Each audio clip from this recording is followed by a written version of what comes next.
afternoon. I called at this press conference in regard to Ezmeralda, a 22-year-old who was murdered on January the 24th in South Central LA. We're here to let people know Ezmeralda life matters.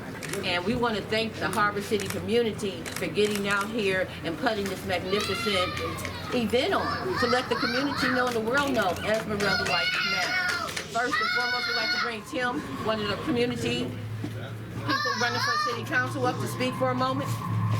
Words of encouragement. Thank you very much, LaWanda. Thank you very much for providing the access and the opportunity for this. As always, and sadly there's an always, because you have so much gun violence and crime in our community. For the folks out there, if you know something, please say something. If you know something, say something. This family standing behind us is so incredibly brave. And when you hear Sharon speak, she is a brave, strong, loving mother who did not deserve to have this happen. And Ezmeralda did not deserve to have this happen to her. Be a fraction. If you know something, be a fraction as brave as Sharon. Be a fraction as brave as this family. And step forward and say something. And I will thank you for that. God bless everyone. Thank you, Tim. Next, we're going to hear from the mother, Sharon. I just wanted to say that I know that somebody seen something on January 24th, on that Monday. Everybody relies off of their phones. Everybody videotapes everything. Please, if you know something, it doesn't have to be you yourself. Don't say your name. An anonymous call is fine. But I need closure for my daughter. My daughter didn't deserve this. She was my daughter. She was a sister. She was a friend. She was a mother, first and foremost. She left behind a 5-year-old daughter. You know, this is hard for us to get through this. She was a granddaughter. She was a friend to many people. She impacted a lot of people's lives. And now I'm asking everybody to please help out my daughter, because my daughter has helped so many people. And this hurts. It hurts. It causes a chain reaction of pain for all of us. You know? All of us. This is so sad. And it's so hurtful. I don't know how to explain my emotions. I don't know how to explain this feeling that I have.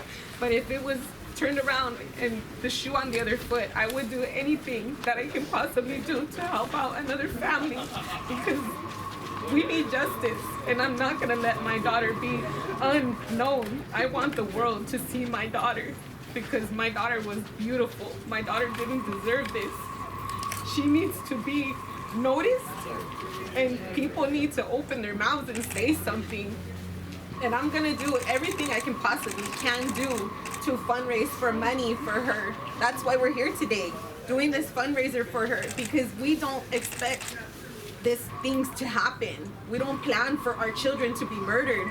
They captured footage of a silver Chevy Terrain or a Chevy Traverse or a GMC Terrain. They seen the car pass by. 2 male suspects got out, shot at my daughter and the other 2 people that they were with. They got back in the car and they left. They're gonna try to follow those video cameras from other places, and I know they have certain protocols that they have to take care of before they do that, but that's where they're at. Is the police doing anything about takeovers? Because wasn't it like a takeover situation, and there's all sorts of video all the time for takeovers, so that's something to bring attention to. So like the fact that at a takeover everybody's always recording, even even if you're not going to depend on the outside cameras, everybody at a takeover is usually recording, so all those people at that takeover have footage. For you to stand up, because like she said, everybody out there had cameras, y'all. Everyone. So take pictures, send me the pictures of everything that went on that night. Because somebody may be out there, may be the person who pulled out the gun. And you can see it in your picture. That don't mean that they were the one who did it, but they pulled out a gun. And law enforcement needs to know that. We got to get that information. And again, Ezmeralda life matter. And nobody cares about you doing whatever did you call it? Takeover. A takeover. I don't care if it's against the law, but that's not the issue. You're not going to get in trouble because you was part of it. You will not get in trouble because you were part of that takeover, and I mean that. Yeah, if they try to bring you down because you were part of the takeover, get in touch with me about that too. Because we are trying to find out who actually did the shooting. We don't give a damn about a takeover.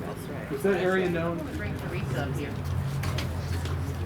There seems to be a problem with females being murdered.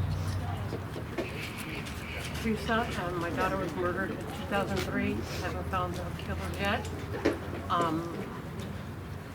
Tell her where Desiree was murdered at. Tell her Desiree was murdered on 253rd in Normandy.